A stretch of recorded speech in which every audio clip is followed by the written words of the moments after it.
In this episode of Checks and Balances, we break down the financial implications of having kids versus not having kids. We talk about parental leave. We talk about working 4 days a week, upgrading the home, the additional cost for buying those Hot Wheels every weekend.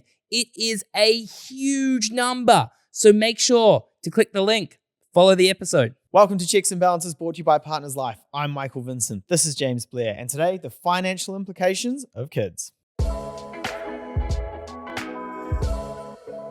We're back in your life with the smooth new mic. So I do hope... Thank you, James. It was a haircut. Not that mic, these mics. So we've invested some more money into these new mics. So I hope you're enjoying your audio experience. Well, that's creepy. Now, today is about kids. They cost a truckload of money. So I have done some projections. I have worked out the numbers on two 30-year-old couples, whether they have kids or do not have kids. If they have kids, it's 2 kids. So we're going to run the numbers. The difference is shocking. So stay around to see the numbers. Yeah. So for those watching on YouTube as opposed to just listening on Spotify, you'll notice that James has the laptop in front of him and Michael doesn't have any laptop in front of him today. James, you are married. You're a father of 1 child. Michael, single, no kids. One cat. One cat. So this is... Broken finger to the cat. Show the people your broken finger. Not my area of expertise. So I will be asking the questions today. So James, let us dive into these shocking, controversial figures. So set the scene. What are the things you've been looking at when you've been looking at the type of impact that these kids are going to have on your finances? Okay, so I've run 2 scenarios here. Now, I can feel the comment section coming for me, going, these incomes aren't relevant, these expenses aren't relevant.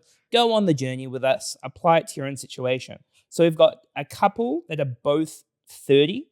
They have just bought their own home, have an $800,000 mortgage. Mm-hmm. They've got a household income. They're doing very well for themselves. $300,000 household income. They both earn $150,000 a pop. Cool. And their expenses are different if they have kids or not. Mm-hmm. In the world where they don't have kids, their expenses excluding their mortgage are $80,000 a year. That's pretty reasonable. Yep. Yeah. So these one couple goes, we run the numbers, kids aren't for us. The other couple has gone, it's an emotional reward. We get to raise the next generation. We get to have an impact on society. We need to keep populating the world. So those house prices keep going up. So I've run the numbers based on a few things. One is the cost of parental leave. Mm-hmm. If you're not with an employer where they've got a really good parental leave system. Now, if you're going, how do I find out whether my employer does a good job? Crayon.co.nz. Stephanie Powell, Go check it out. Yeah. So when we're looking at parental leave, what are the sort of things that you would consider to be good parental leave, or what should people be looking out for? So, like in terms of the employer. Or the employee. Yeah. So I've applied this scenario based on they just get the government amount, which I think is $600 a week. Mm-hmm. Ravi will verify that as we go through this. Some employers do essentially, they'll give you 6 months full paid parental leave. Some will have a bond, some won't have a bond. Ravi has just confirmed it's $750 a week that you'll get just from the government for 6 months. For both of these scenarios, I've assumed that they don't have an employer in that situation. So if you're earning $150,000 a year, the impact if you want to take 6 months of unpaid parental leave, which I find a lot of parents do, talk to lots of couples around the country, pretty common. If you take 6 months of parental leave, it'll cost you about $50,000 per child after tax. Yeah, and that's just in terms of the loss of income? Correct. So then you've also got to factor in loss of KiwiSaver? Correct. Yeah, so double whammy. Yeah, absolutely. And we know that, in terms of the gap between men and women's KiwiSaver balances, it's a huge part of why that's the case. Yeah, 100%. So we've taken the time off work. Now, 6 months, I would argue, is basically the minimum that people will take. A lot of people actually do end up taking more. And we see this quite often with the mortgage applications where people are talking about it and they go, nope, we're going back to work after 6 months. And I go, I may not have any children. However, I've had this conversation previously. And I recommend that actually you ask for longer on an interest-only period because priorities change. People want to spend more time with the kids. Absolutely. So what happens though, Mike, after that 6-month period of parental leave? Well, I guess they return to work and it's all honky-dory, James, and there's no additional cost because, the government steps in and just looks after the kiddie during the day. Yeah. Now, what I've learned since being a father, it is illegal to leave your child at home while you go back to work. It can't be like Harry the pug. It's not technically at home. Harry is looking after Yeah. Cooper. Yeah. It's not like Harry the pug where you can just crack the back door. They go in and out. You leave some bickies in the corner and they're happy for the day. They do a little sunbathing. You're like, Harry, if you're going to sunbathe, put a little bit of sunscreen on that belly. You have to send the child to daycare. But surely, James, this is quite cheap. You just have a pen of them and they just sunbathe in the pen. Yes. Harry, it's our side hustle. Yeah. Harry looks after all of the kids. They just roam the house together. Daycare's bloody expensive. Yeah. Now there are different daycare options. We're going to link the episode where we talk about with Stephanie Powell the different types of daycare because there's a whole lot of different things going on. I find with a lot of couples, they do go the traditional kind of daycare system.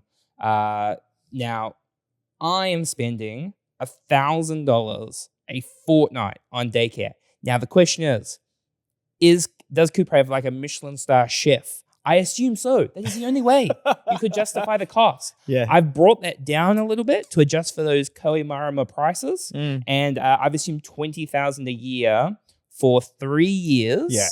Which there is, kids will usually go potentially for a little bit longer, and then times 2. So if you multiply that out, there's $120,000 of money going towards daycare for 2 little kids. Yeah, and that's quite wild, right? And remember, they're not even out of diapers yet. this is the early years. This is the formative years when, not everyone needs lobster tail and a 2 Michelin star chef, but that's fine. So $120K for 2 kids, James, that is a astonishing amount of money. What else are we looking at? Yeah, well, just to pause there, if we just get a little counter going in the corner with the cost. Let's top this up. I think so far we're at $220,000 for the cost of the child. Now, let's talk about something else that happens a lot of the time. Apparently, they don't sleep. Well, no, they don't sleep. You're right on that. That can have like a whole amount of effects on you. But apparently, parents like hanging out with their children, I hear. So they don't just want to go work all week, see the kids on the weekend. One of the parents might go, like my wife, and says, well, I want to work 4 days a week. I want to spend that day with my son or daughter. So if we are not working 5 days a week, but we are working 4 days a week on a $150,000 gross salary, that's a $20,000 a year cost times 18 years. So 1 day a week, Mike, doesn't sound too bad, right? Surely that won't have a long-term implication to my financial plan. Yeah, I mean, like we know, small consistent steps over time in a positive direction get you to one way. I would say working 4 days a week over 18 years is going to substantially impact the end financial position. So on a $150,000 income, if you just work 4 days a week, you're out of pocket about $20,000 a year.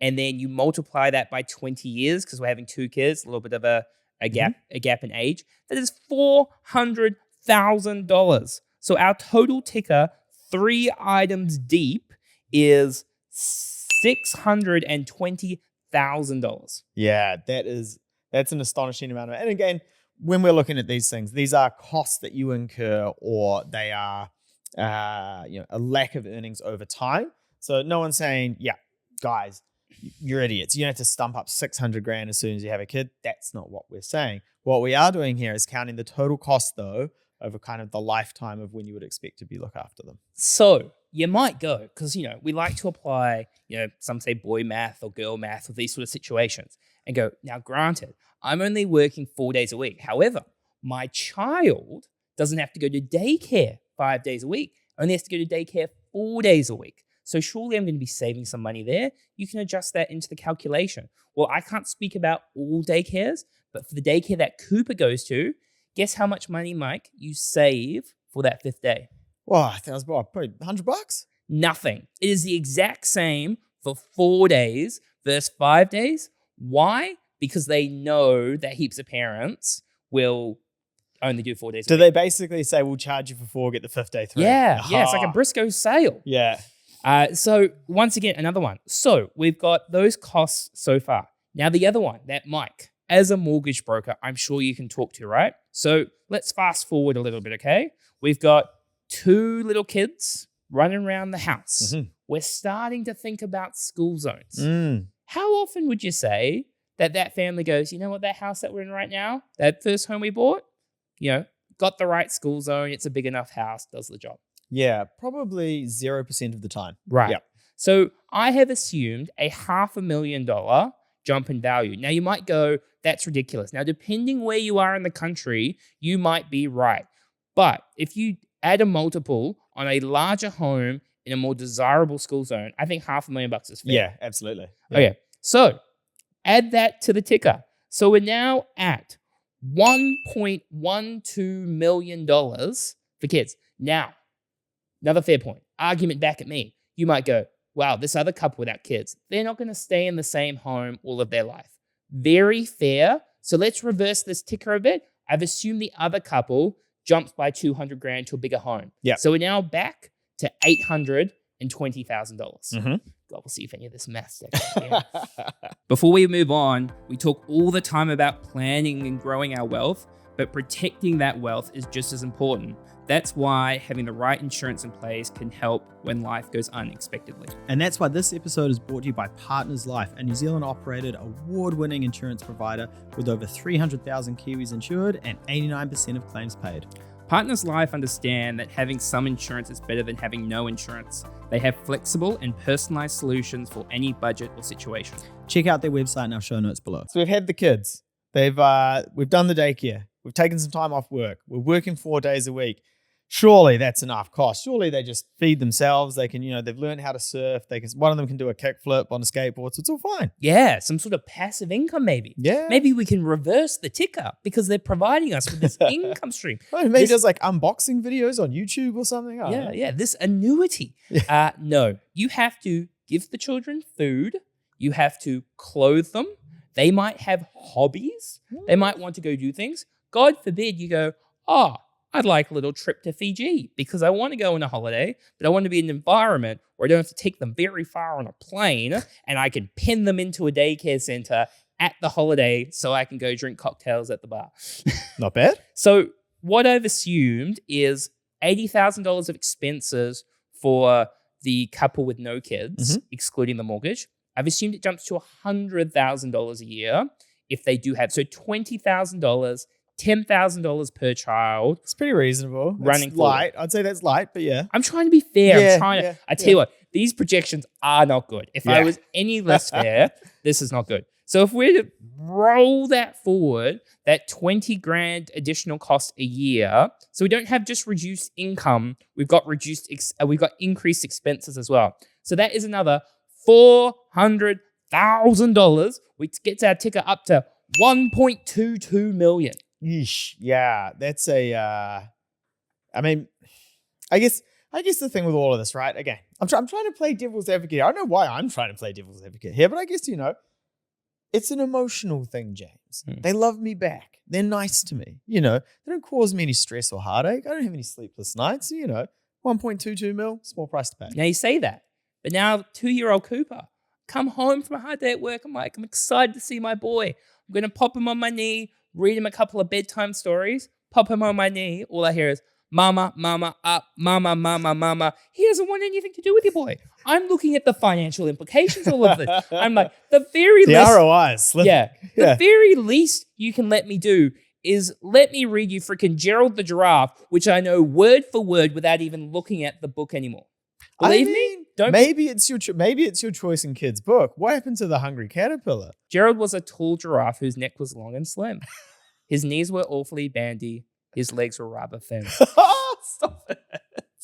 I can go on and on through the whole book. It tells you a great story. It's about, you've got to find your own music. You've got to be able to dance to your own song. Very important message. Even with your knobbly knees. But you know what Gerald won't do for you? Find $1.22 million for you. So I've actually run the numbers on and the other thing with all this as well, right, is parents can attest to this. just because the child gets to 18 does not make the child any cheaper. I was probably more expensive after 18. Yeah, we haven't spoken about potentially private school fees, helping in terms of buying your first home, university costs, helping them buy a house. I haven't included any of those sort of things. And if you want us to do a part 2 of this episode where we break down all of these additional costs and the implications, so we've got a few things. We've got the YouTube comment section. In Spotify, there's a comment section now as well. On Instagram, if we get more than 100 comments that say part 2, we will run the numbers. So, hell of a lot of costs, Mike. Hell of a lot of costs, James. But we're just getting started by the sounds of it. Well, now we're going to fast forward. Right. And we're going to go, we've got 2 couples who are now 65 and going, they're kids. They're men now. They're women. They're leading their own lives. Good for them. What's the implication to me for going down this journey? Yeah, okay. So, would you like to know the numbers, Mike? Hit me with the numbers. Let's start with the total asset position of the couple without the kids. So without the kids, excluding the family home, $5.2 million. Damn. Now you got to remember, this is a couple with a very high household income. Yep. I've kind of had to jump it all up to get the couple who's got kids that somewhat works. So $5.2 million. Okay. All right. So they're in a pretty good position, right? They've done a lot of things right. They've got there. Now, tell me about the more emotionally happy, content with life couple that have had the kids. $1.8 million, which, $3.4 million worse off come retirement from having those 2 little kids and all of those little costs, all, buying the Hot Wheels, buying the Gerald the Giraffe books, all adding up over time. Yeah, I always remember I was talking to someone who had kids, and at one point they were paying for private school in New Zealand, and they got shipped over to Melbourne for work, and they were paying private school in Melbourne and private school in New Zealand, even though they weren't attending private school in New Zealand, just to maintain their place at the private school in New Zealand. And he refers to it as that could have been a boat. Yeah, could have been a boat. Yeah. $3.4 million, get your hell of a nice boat. That's insane. And I guess, when you're thinking about it, obviously people have kids for totally non-financial reasons, obviously, but I think it is really important to think about the finances when you are having these discussions. Absolutely. So you might think this is an episode bashing on parents and bashing on kids. Gotta remember, it is. You gotta remember, I'm a dad. Like, I wouldn't, despite him not letting me read the books and he's being a big mama's boy, and I'll get some therapy about it one day. It's all fine, but it's not fine. Being a dad is the best thing ever. Is it worth $3.4 million? Look, that's a lot of money. That's a lot of money. Ask me when he's letting me read the books again. Yeah. But you just need to think, it's not like this is good or this is bad. This is based off like some pretty good incomes, but all of the individual costs, you go, they're fair. And then there's a heap of other costs that we have not added in. So this episode is one for those that have not had kids and going, yeah, I'm feeling pretty good.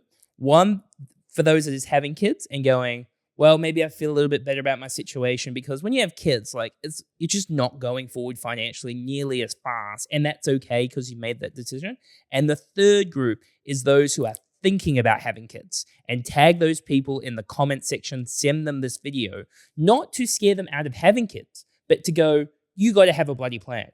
It terrifies me, Mike, when people start talking about having kids and have not gone, who is still going to work? Who is taking time off work? Have we saved enough cash to be able to fund it? What does our budget look like? How much is daycare going to cost? You have to have answers to all of these questions. And it's not about the $3.4 million difference. It's like a financial plan.